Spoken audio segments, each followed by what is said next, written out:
It was nowhere near as lively as the press conference with Theresa May, and not very revealing. No. If the central question was about Russian meddling in the 2016 election, we didn't gain much knowledge from what President Trump had to say, and certainly nothing from what President Putin had to say.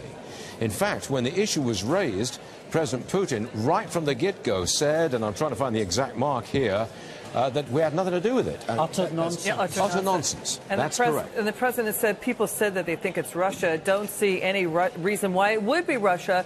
The president didn't take this opportunity to condemn Russia for attempting to sabotage the U.S. election.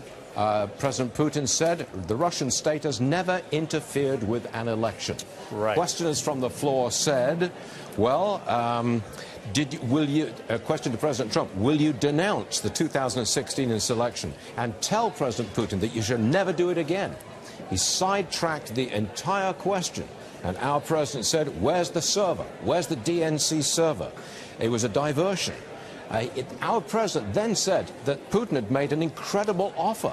That offer was allow Mueller's team to go to Russia to watch the questioning of the 12 indicted Russians, and that their people should then come to America and question American law enforcement people. That's a total diversion from getting to the bottom of whether or not they were meddling in the 2016 election. Mark Weinberg is with me, expert on the Russia relationship. You've got 20 seconds to tell me whether you think Putin won or Trump won.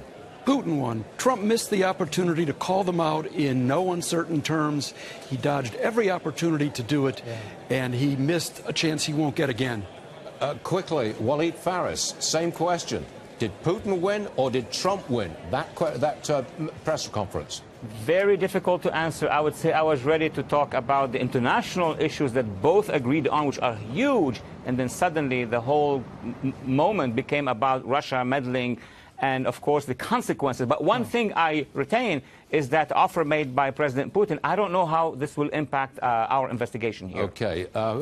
Ashley, you were watching along with me. Your comment, please. I think you're right. I think Mr. Putin, we know he's sly. We know he's a great KGB negotiator. He has all of that, and I think he outmaneuvered our president. I was very surprised. I thought Mr. Trump was going to push hard. This was his opportunity to get right into the face of Vladimir Putin and say, why did you interfere or try to interfere in our And he didn't do that. Instead, the president said Putin made a strong and powerful denial. Again, Russia has sabotaged the U.S. election. The president did not. Well, they tried to. Well, they tried to affect. Well, they did break election. into state electoral systems and broke into the DNC server, and emails were leaked. So there's no strong condemnation as of this minute from the president on that. And he said, I hold both countries responsible. The states of relations, both countries. That's right. Not what we're expecting. Former Deputy Assistant Attorney General Tom Dupree. Now, Tom, this was a moment for the president to say and to stand strong on this issue. Look, enough's enough. Whatever happened, happened, but it better not happen again. And then this offer on the part of Vladimir Putin to say, you know, you can come talk to these guys. This would be like me offering dietary advice to people and my volunteering. I'll help you with the salad. You don't want to go there, Tom. And I'm just saying, like, it's crazy. The whole thing is crazy, and I don't think it makes this president look good. What do you think? Neil, what I was hoping to see today and what we didn't see was a forceful condemnation of Russia's interference in the 2016 election. There was none of that. There wasn't even a hint of that. Zilch. I know. That's what I wanted to see. I mean, look, it's all well and good for the president to talk about, you know, the Strzok and the server and Hillary Clinton and all of that. But this wasn't the time and the place. This was the time and the place for the president to look Putin squarely in the eye and said, you will be punished for what you did in 2016 and don't ever think about doing that again. But he didn't. And that's what made it disgusting. That's what made his performance disgusting. I'm sorry, it's just the only way I feel. It's not a right or left thing to me. It's just wrong. A U.S. president on foreign soil talking to our biggest enemy or adversary or competitor, I don't know how we define them these days, is essentially letting the guy get away with this and not even, you know, offering a mild criticism. That sets us back a lot.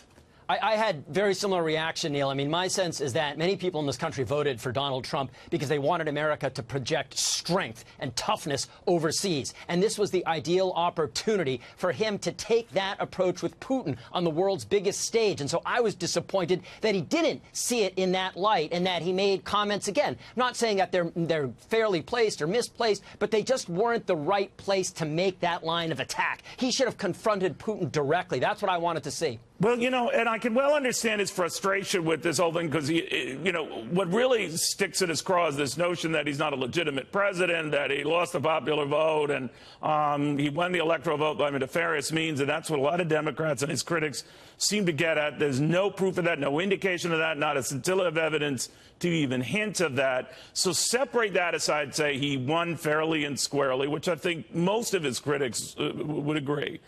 And then go back into the notion that the Russians were able to crudely, effectively, however you want to describe it, interfere in our election process and stand poised to do so yet again. And if you are the leader of America and you are talking to the leader of the country that did that, it is a golden opportunity for you to say, not again. Not again. I don't know what Russian is for, not on my watch, Sparky, but or Sparkeski, but it didn't happen. It's surreal. It is, and it also would have been good to see the president really take on Putin when Putin was talking about this treaty and the possibility of exchanging information with the military officers who did this. That's all nonsense. We know Putin is not going to make any of these people available. Tom? Explain to me how that would go. Now, obviously, we wouldn't have these guys extradited over here. So what is he offering? That we could come over there to talk to them? Or I didn't understand that. That's what I think he was offering, Neil. I think what Putin was saying is that I'm not Perry Mason, but that's beyond idiotic. It's nonsense. Look, the idea that we would send our intelligence officers over there to question these people, and keep in mind, Putin also viewed this as reciprocal. So he wanted the ability to question U.S. agents, which, again, is completely ridiculous. So I think what Putin was offering was total nonsense, and I would love to have seen the president just call him out on that.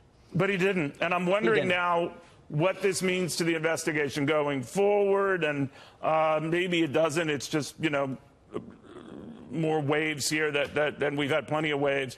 But what do you think? My sense is it's not going to have a direct impact on the investigation. Look, I don't think Bob Mueller is operating under any illusions that Russia was going to extradite its military intelligence officials to the United States so that they can stand trial. But if you're Bob Mueller and you're still looking maybe to get a chat with the president, is that less or more likely now? I don't think it's ever going to happen, but what do you think?